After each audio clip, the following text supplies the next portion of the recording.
Bienvenidos a Caminante, historias resonantes de la migración por Europa. Soy Olga Agüero y hoy tengo como invitada a la periodista mexicana Norma Saldaña. Ella es el rostro y la voz normalmente de estas conversaciones y de este podcast, pero hoy cambia el papel de entrevistadora por el de narradora de su propia historia de migración. Norma, tú tenías una vida en México, no te habías planteado, supongo, emigrar en ningún momento de tu vida a España, ahora nos contarás. Y el tuyo es un viaje quizá diferente al de otros migrantes, ¿no? Porque tú, digamos, tú eres una profesional del periodismo, tenías un trabajo allí, tenías una familia, tenías una vida, no tenías esa necesidad como en otras historias compartidas aquí de quizá pues buscar un futuro o una salida laboral en otro país, ¿no? ¿Qué se cruzó en tu vida para que acabases migrando, saliendo de México? Bueno, pues primero que nada, muchas gracias, Olga, por venir, por aceptar la invitación de que seas tú, precisamente la decana del Colegio Profesional de Periodistas de Cantabria, pues quien quiera conversar conmigo para este podcast. La verdad es que me siento muy, muy orgullosa. Y bueno, pues, ¿qué se cruzó en mi camino? Bueno, pues el amor. A lo mejor va a sonar un poco cursi, pero fue el amor el que se cruzó en mi camino, porque es cierto, yo nunca no había pensado en irme a vivir a otro país. Sí es cierto que en algún momento viví en Canadá, porque me fui a estudiar 3 meses inglés, pero hace muchísimos años, en este siglo, en el siglo XXI. Pero conocí a quien es mi actual, a mi marido, no actual, sino el único que tengo. A mi marido lo conocí por internet. Yo vivía en la Ciudad de México, donde nací, y él vivía en Valencia, aquí en España. Nos conocimos cuando todavía no había Tinder. Nos conocimos en una página, pues, para conocer gente. Y al final de cuentas, para no hacer la historia muy larga, nos conocimos por internet en noviembre o diciembre del 2004. Él me fue a conocer a México en abril del 2005 y nos casamos en México en septiembre del 2005 también. Y nos vinimos a España, específicamente a Valencia, a vivir ahí. Después ahí estuvimos pues un año. Estuvimos viviendo en Valencia entre 2005 y 2006. Esa experiencia de Valencia es, por tanto, como la primera migración que tú haces, ¿no? Llegas Eso a ese es. destino. ¿Y cómo fue ese choque en una ciudad en la que tampoco teníais ningún arraigo porque tu marido, pues, es de aquí de Santander, ¿no? O sea, en Valencia no teníais tampoco como una red de apoyo. O sea, que llegáis un poco los dos, pues, ahí solos, ¿no? En ese Sí, sentido. bueno, a ver, estábamos un pelín solos. Dos hermanos de mi marido estaban viviendo allí, pero, o sea, pues como que no es la familia extendida, como no había pues tanta cohesión. Y bueno, yo la verdad es que en Valencia llegué en el año 2005, que por lo que después leí fue un año del boom de la inmigración que llegó de América Latina a España. No sé si de otros países también, pero sí es cierto que en Valencia había mucha gente de Ecuador, de Bolivia, de Honduras, de Colombia, de Venezuela, no tanto hace 20 años como ahora, de Perú, y pues sí había mucha gente. Y lo que yo ahí encontré, digamos que el primer gran choque que yo tuve fue cuando me fui a inscribir a la oficina de empleo.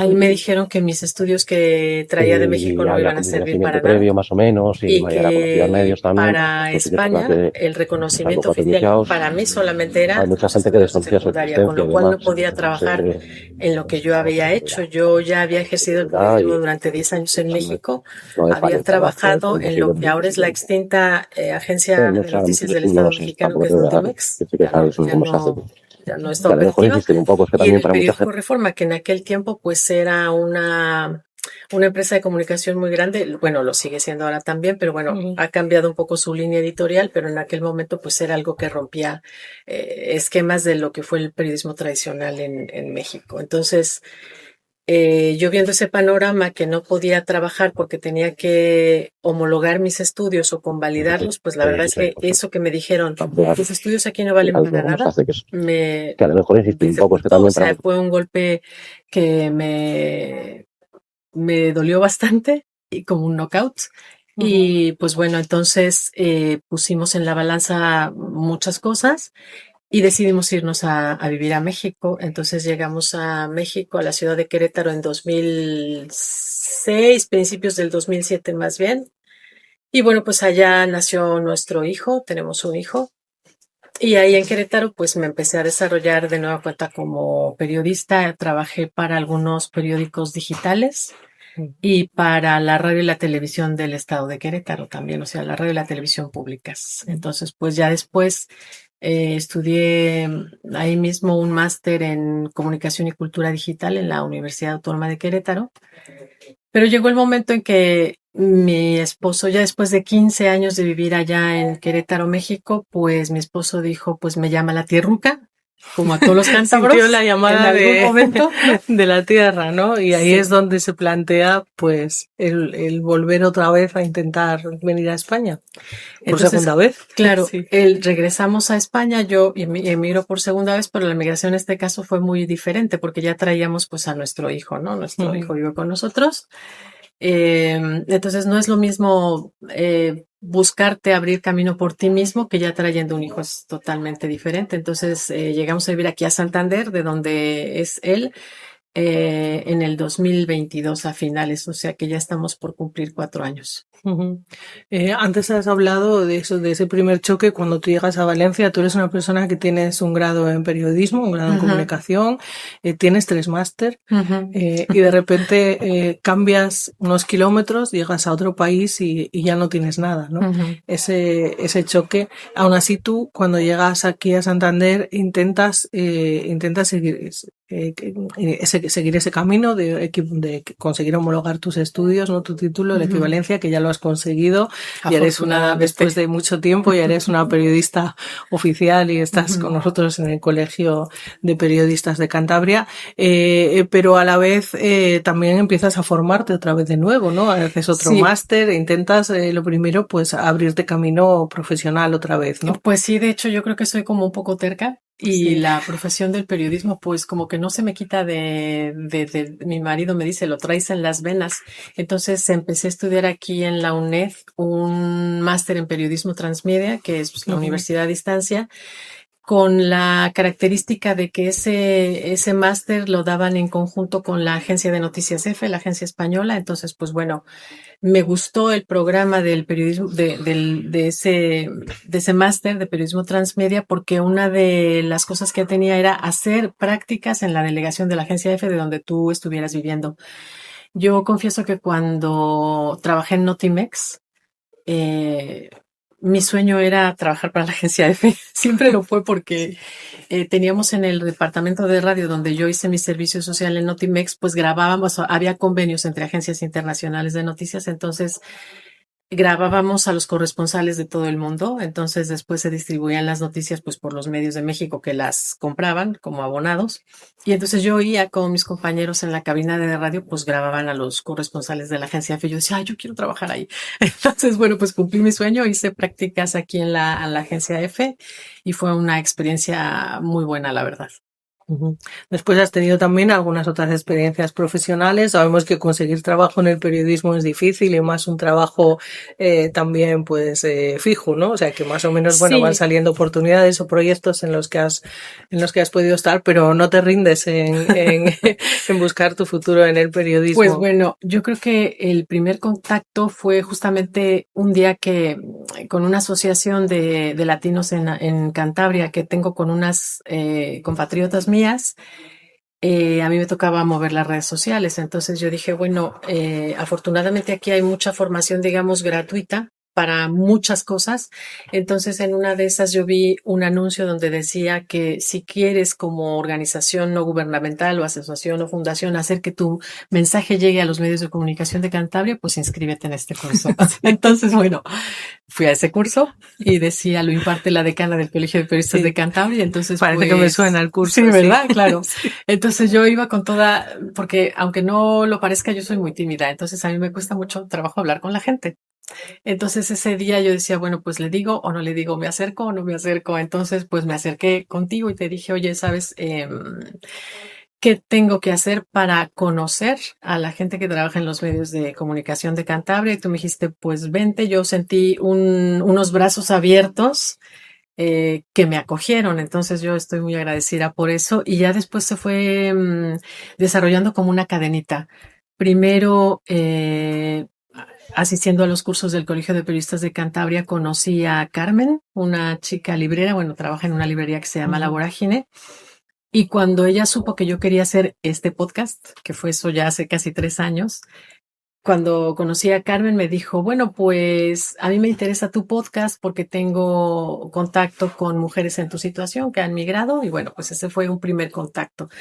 Pero ya después Carmen me invitó a presentar un libro en la Feria del Libro de Santander y para mí fue una sorpresa, o sea, enorme porque dicen que uno no es profeta en su tierra, ¿no? O sea, en México jamás me invitaron a presentar ningún libro en ninguna feria y aquí sí. Entonces, bueno, a partir de eso, bueno, pues ya después pude tener trabajo en una fundación, en un proyecto de investigación durante un año que, bueno, pues terminó el proyecto y terminó también el trabajo, pero bueno, pues ahora no sé qué va a seguir para mí, pero yo quise, pues digo, bueno, pues ahora que tengo el tiempo, me puedo dedicar a hacer el podcast que yo quería hacer. Esa historia también es curiosa, ¿no? Porque en Valencia pasan además más cosas, ¿no? No solo es una experiencia, bueno, un poco amarga, ¿no? Por ese llegar y que de repente pues ya no eres la persona que eres, ¿no? Tú eres tú mismo, pero todo lo que traes de tus estudios, de tu trabajo, de tu experiencia, parece que no vale nada y que estás en blanco, ¿no? Que es una hoja en blanco y que te han quitado los galones. Eso. Pero también ahí pasó algo, ahí conociste a una persona ¿qué pasó? Que te ha influido para que lleguemos hoy hasta aquí, ¿no? Alguien que te habló del duelo Sí, de la migración, pues ¿no? mira, en Valencia hace 20 años había una fundación que se llamaba Se Inmigra, era una, no sé si era una fundación o era una ONG dedicada a ayudar a las personas migrantes. En aquellos tiempos, estamos hablando del 2005, pues era una fundación formada por el gobierno de Valencia, la Generalitat Valenciana y la Compañía de Jesús, los jesuitas. Entonces ellos destinaban un edificio a dar formación para los inmigrantes, aunque no tuviéramos, digamos, papeles.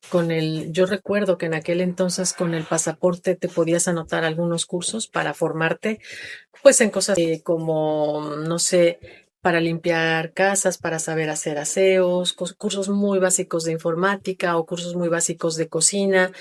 Entonces ahí en uno de esos cursos nos organizaron como una serie de charlas en las que hablábamos del duelo migratorio, que yo entonces no sabía que se llamaba así. O sea, eso que extrañamos todos los migrantes cuando estamos fuera de nuestro país, pues tiene un nombre y cuando lo identificamos es más fácil de sanarlo. Pero bueno, en una de esas charlas que nos reunimos como 20 personas más o menos, cada quien hablaba de lo que le estaba doliendo en ese momento y entonces ahí yo conocí a mucha gente, pero entre ellas conocí a una chica que no recuerdo su nombre, pero ella contó su historia también. Entonces, era una chica de Ecuador, muy joven, no tenía más de 28 años, era muy, muy joven y ya tenía una niña, en aquel entonces decía que su hija tenía 2 años. Entonces, la situación de su país no era como que la mejor para que ella se quedara viviendo ahí. Y entonces ella tuvo que venir a España, en este caso a Valencia, pues a trabajar para poder mandarle dinero a la mamá de ella para que mantuviera a su hija. Entonces, pues deja a la niña con la abuela. Y lo que hace es que, aunque estábamos hablando del 2005, quiero decir que en el 2005 no había WhatsApp, no había cámaras, no Sí, había hay que recordar, claro, videollamadas. que también todo es Es más este siglo, complicado, es sí, la este mismo comunicación, siglo, claro. pero ha avanzado la Sí. comunicación a través del Internet de manera muy rápido. Entonces, ella le hablaba por teléfono a su hija los domingos para que su mamá pues le pusiera a la niña al teléfono y entonces ella contó que le decía a la niña, tú eres mi sol, mi luna, mis estrellas, y ella se quedaba con la idea de que la niña la escuchaba. Después de un tiempo, no sé si fueron 2 o 3 años, que ella pudo regularizar su situación migratoria en España, que pudo salir legalmente de España, juntó el dinero y fue a ver a su hija a Ecuador. Cuando ella llegó a Ecuador, su hija ya no se acordaba de ella. Entonces, cuando lo contó, se rompió en llanto y todos los que estábamos ahí lloramos también. No fue la única, bueno, ella decía, me partió el corazón saber que mi hija ya no se acordaba de mí, o sea, me dijo, tú no eres mi madre es ella, y se refería pues a la abuela. Entonces, como esa historia había muchísimas, sobre todo había pues muchas personas de Colombia, de Bolivia, de Nicaragua, de Guatemala, de El Salvador, bueno, Centroamérica, y también había unas cuantas de Colombia, de Venezuela. No había un boom de inmigración de Venezuela en aquel momento. Entonces, en ese momento yo dije, bueno, mi vena me dice, mi vena de periodista me dice que esas historias se tienen que contar. Entonces yo en aquel momento pues me planteé hacer un libro. Dije, ay, pues yo puedo hacer un libro de esto con historias de mujeres migrantes. Ujú. Mujeres no por discriminar a los hombres, sino porque esa sala estaba llena de mujeres. Sí. Somos como que se nos da un poco mejor hablar de lo que nos duele. Ujú. Entonces, bueno, ya nos regresamos a vivir a México en el 2006. La idea de hacer un libro con historias de personas migrantes, pues digamos que se diluyó. Pero cuando en 2022, a finales de 2022, llegamos a vivir aquí, pues yo ya sabía más o menos, ya me sabía la película. Yo decía, bueno, pues a lo mejor si no consigo trabajo me puedo dedicar a hacer algo, otra cosa, aunque no sea remunerada por el momento, digamos, o al inicio. Yo decía, bueno, pues ahora está muy de boga, que en aquel entonces todavía, bueno, empezaba un poco más el boom de los podcasts. Entonces tomé un curso en línea con la Universidad de Guadalajara, Guadalajara, México, para hacer un podcast de no ficción en español, así se llamaba el diplomado. Entonces lo hice y bueno, pues yo lo cuento así, ¿no? Se alinearon los planetas. Sí, porque me encontré a Natalia, que es quien está detrás de la cámara. Me encontré a Natalia y ella de todo buen corazón me dijo, yo te quiero ayudar a grabar tu podcast. Ujú. Y le dije, pero no tengo dinero para pagarte, no vamos a monetizar probablemente desde ahora. Y me dijo, no te preocupes, porque yo lo que quiero es formar mi portafolio. Ella está estudiando aquí en UFP y desde su país, que es Perú, empezó a estudiar medios audiovisuales. Entonces, pues bueno, gracias a Natalia estamos aquí. Y luego me encontré con la generosidad de María Toca, que es quien dirige aquí el Ágora Solidaria, y me dijo, tú puedes hacer en el Ágora lo que tú quieras. Si quieres grabar ahí el podcast, ahí grábalo. Entonces, pues por eso me siento yo muy agradecida. Y después me encontré con Oscar, que lleva aquí la comunicación del Ágora, y me dijo, ¿por qué no lo grabas con personas? O sea, que venga gente a ver el podcast. Entonces, pues esa fue como, digamos, la historia de la que nos trajo hasta este momento. Ujú. Un momento en el que tú consideras necesario contar esas historias y que han pasado por aquí muchas mujeres, Ujú. las hemos escuchado hablar de toda esa experiencia, ¿no? ¿Por qué es necesario que hablen? ¿Por qué es necesario que habléis, que contemos esa experiencia hoy en el contexto actual de esta Europa o de esta España que os acoge? A veces, vamos a decir que desde ciertas posiciones con un poco de reticencia, ¿no? Mm. Quizá por eso es el momento de abrir. ¿Es un proceso más de sanación vuestro el contarlo o es un proceso más de enseñarle a la sociedad lo que ocurre, ¿no? De lo que sentís, las emociones, el viaje tan difícil Ujú. que es? Pues mi intención en un principio fue contar historias de personas que solo somos números o que solo somos considerados como invisibles. Estamos invisibilizados. En el año 2005 que yo vine a vivir por primera vez a España, y ahora yo noto el discurso mediático muy radicalizado, muy en contra de las personas que venimos de fuera. Se nos trata de delincuentes, o cuando hay un delito, el que lo comete siempre es alguien de fuera, o que vivimos a vivir sin trabajar, y pues la verdad es que eso no es cierto. Entonces yo dije, bueno, muy probablemente se dice eso de nosotros pues porque hay desconocimiento. Entonces yo decía, bueno, pues es necesario que la gente sepa que somos personas humanas, que sufrimos, que venimos aquí con muchas dificultades. Hay quienes vienen, como decimos en mi pueblo, con una mano adelante y otra atrás, que no tienen absolutamente nada.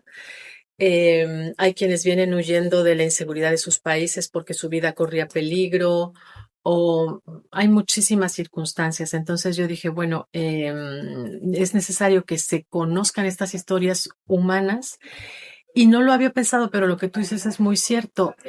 Contar cada vez la historia o contar lo que nos sucede pues a veces es sanador porque lo estamos compartiendo con otras personas y aquí hemos escuchado pues relatos muy valiosos que nos dicen, bueno, esta situación es pasajera, no vas a estar siempre así, los comienzos son difíciles, que a lo mejor lo has leído en algún libro, pero hasta que no te pasa, pues no sabes lo duro que Mm. es. Bueno, muchas historias, algunas tienen un final feliz, ¿no? También, por así decirlo. A Sí, veces es un viaje duro, pero hemos visto que hay un final feliz. Tú ya llevas bastantes años aquí, lo has contado, 4 años, pero todavía sientes esa sensación de desarraigo, de que estás en un país que no te pertenece, porque se extraña todo, ¿no? Se extraña las palabras, aunque ujú. hablamos el mismo idioma.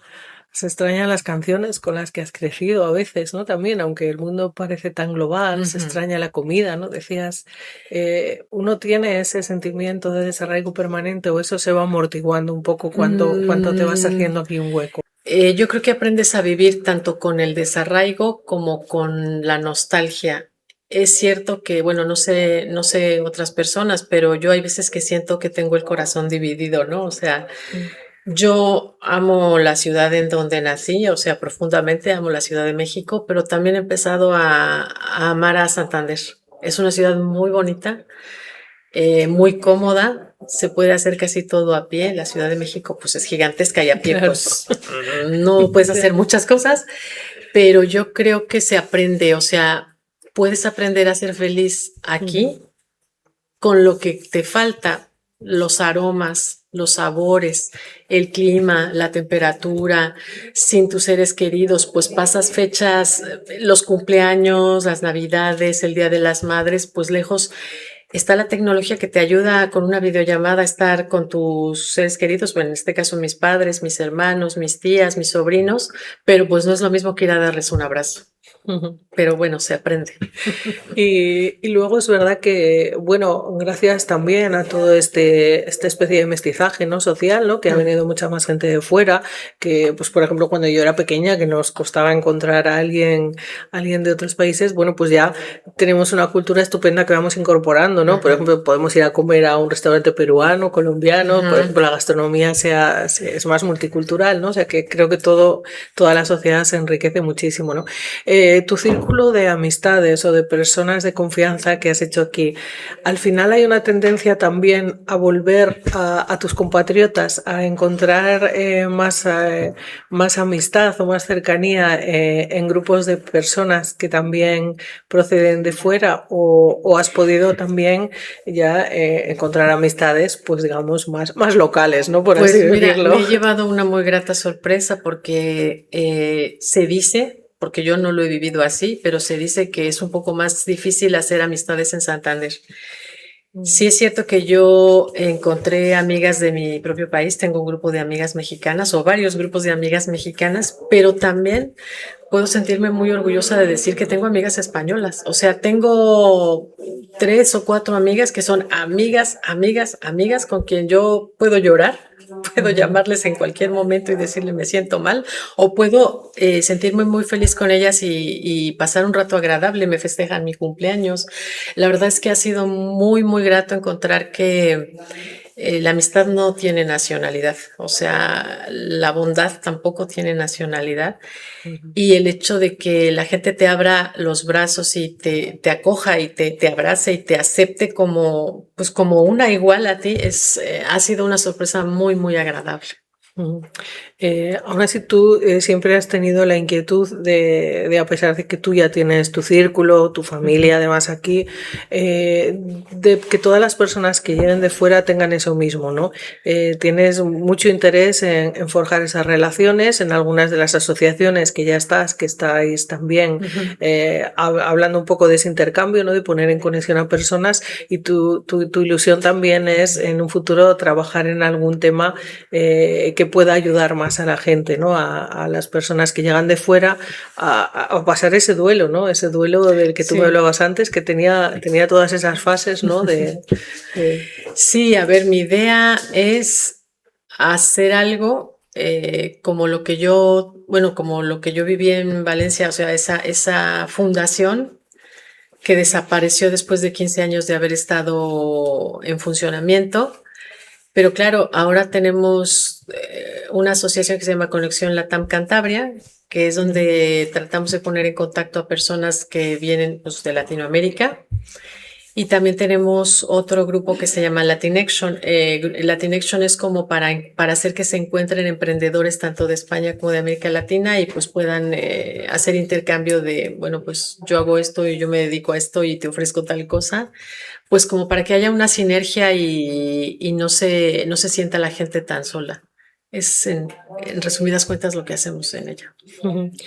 Bueno, pues hoy has sido protagonista del propio podcast, que al que normalmente pones rostro y pones voz, que ha ido contando historias, creo que con esta serían 10 historias, Esta ¿no? es la décima, sí. Esta es la 10ª historia. ¿Qué va a pasar con este proyecto? ¿Vas a seguir en el micrófono? Pues sí. ¿Vas a seguir narrando historias? Sí, mira, en un principio solamente contamos historias de mujeres, porque bueno, nos abrimos más como a hablar de nuestros sentimientos o de lo que nos duele o de lo que nos hace muy felices.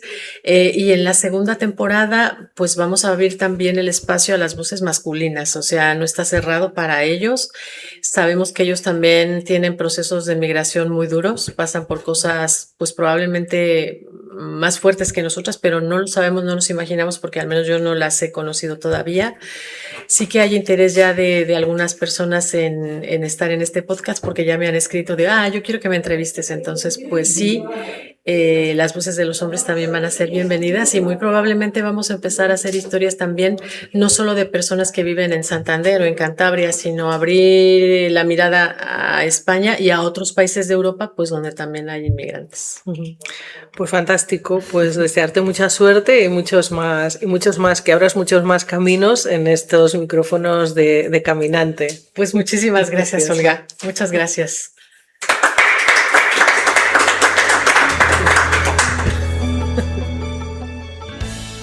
Caminante, historias resonantes de la migración por Europa, es una producción de Norma Saldaña Valdés